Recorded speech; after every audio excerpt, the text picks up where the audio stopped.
हरि ओम नमः शिवाय। मेरा आज का वीडियो टैक्स पर है। पहली अपील है, टैक्स शब्द ही गलत है। पहले इसे जानें। पढ़ने और सुनने में ऐसा महसूस होता है जैसे ये हम पर एक प्रकार का पैसा ऐंठने का दबाव है। तो क्या नाम होना चाहिए? सुने। सहकारी बचत या सरकारी सहायता निधि, जरूरी योजना निधि, और भी अनेक नाम रखे जा सकते हैं। अब सुने, क्या टैक्स देना चाहिए? उत्तर होगा, ये हमारा परम कर्तव्य है।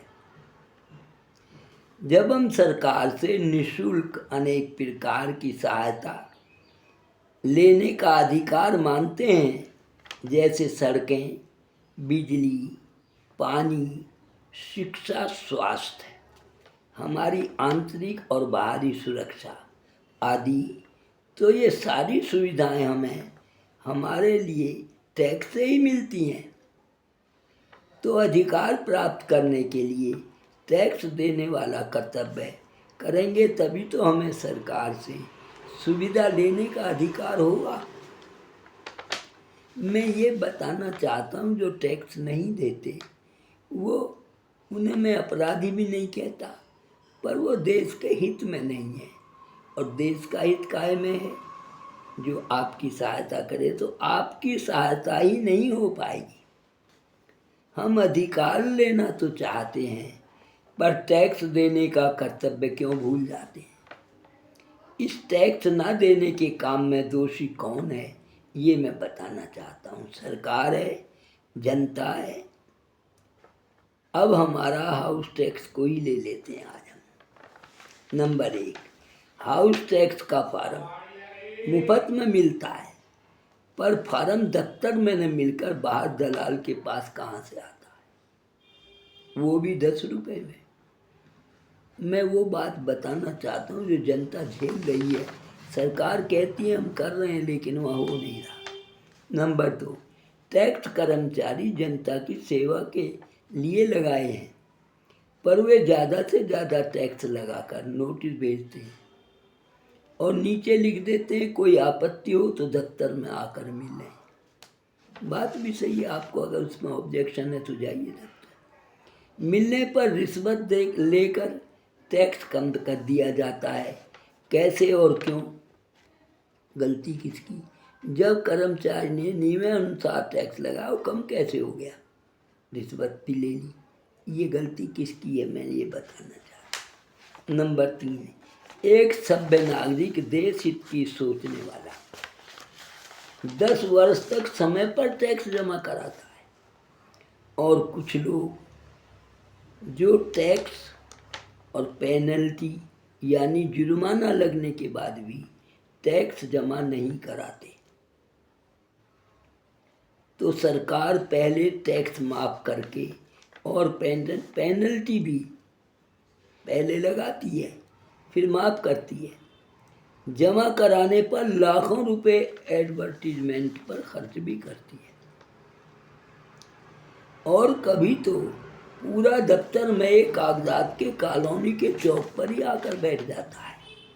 और क्या कहता है चौक पर आकर? ये भी सुने, पेनल्टी और सारा टैक्स माफ, 1 साल का पिछला और चालू वर्ष का ही दे दो। तो गलती किसकी? 10 वर्ष तक टैक्स देश हित में भरने वाले की, ना भरने वाले की, या सरकार की? लाभ उसे जो कर्तव्य का पालन नहीं कर रहा। मैं सरकार का दानी छोड़ दिलाना चाहता हूँ। लोग देना तो चाहते हैं, लेकिन आपकी स्कीम ही ऐसी है कि लोगों को ये निराशा देती है कि हम क्यों टैक्स भरें। नंबर 4, कुछ स्थान टैक्स में फ्री क्यों? जैसे मंदिर, स्कूल, हॉस्पिटल।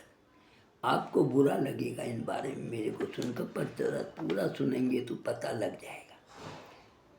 क्या ये गरीब हैं या यतीम हैं मुझे कभी कभी आश्चर्य होता है, जिस भगवान से हम अच्छा घर, बर, नौकरी, बीमारी से छुटकारा और कभी कभी तो मौत भी मांगते हैं जब दुखी हो जाते हैं बीमारी से, जब हम इतना सभी कुछ मांग सकते हैं भगवान से, तो टैक्स क्यों नहीं मांग सकते भाई?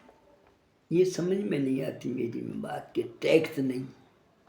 नंबर 5, अभी अभी सरकार ने एक कानून पास किया कि कुछ राशि हाउस टैक्स में सड़क, नाली सफाई और कूड़ा उठाने के मद में बढ़ा दी जाए। देश के वफादार टैक्स देने वाले नागरिकों ने ये टैक्स जमा भी करा दिया। अब कानून वापस ले लिया गया, जैसा अखबार में छप रहा है और आ रहा है, तो वफादार टैक्स देने वालों को निराशा हाथ लगी। मेरा सरकार से निवेदन है कि इस तरह से वफादार टैक्स देने वालों के मन में भी समय पर टैक्स जमा न करने का भाव पैदा होगा। वो जमा तो करते हैं, लेकिन जब इस तरह की बात होगी कि जो नहीं जमा करते उन्हें छूट, जो जमा कर गया वो तो लुट गया। दोनों की सहायता सरकार समान करती है, टैक्स ना देने वाले की और देने वाले की, लेकिन इस तरह की तो बात नहीं होनी चाहिए। सरकार तो दोनों की है और टैक्स समय पर जमा नहीं होगा। जो जान चुके कि टैक्स न देने वालों को टैक्स सरकार माफ करती है, जब ये जान लिया टैक्स देने वाला ने कि 10 साल तक जो नहीं दे रहा वो मजे में है, वो तो बच गया और मैं लुट गया। समय पर टैक्स जमा करने से क्या लाभ? सरकार इस ओर ध्यान दे, इस तरह की छूटें ना दे। अब एक सवाल ये उठेगा, करना क्या है?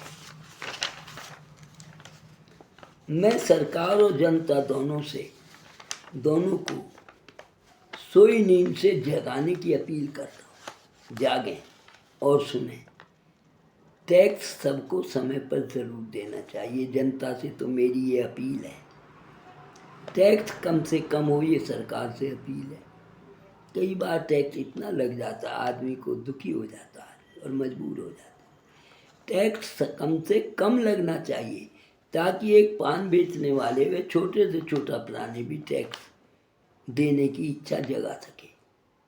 सुना है 4 या 6% व्यापारी ही टैक्स देते हैं, जो मैं अखबार में पढ़ता हूँ, जिसमें जैन समाज का नाम टैक्स भरने में सबसे आगे आता है। ये भी अखबार में था। हम सबका क्यों नहीं होना चाहिए भाई? क्या हम जैन समाज ही फायदा लेता, उससे हम नहीं ले रहे क्या?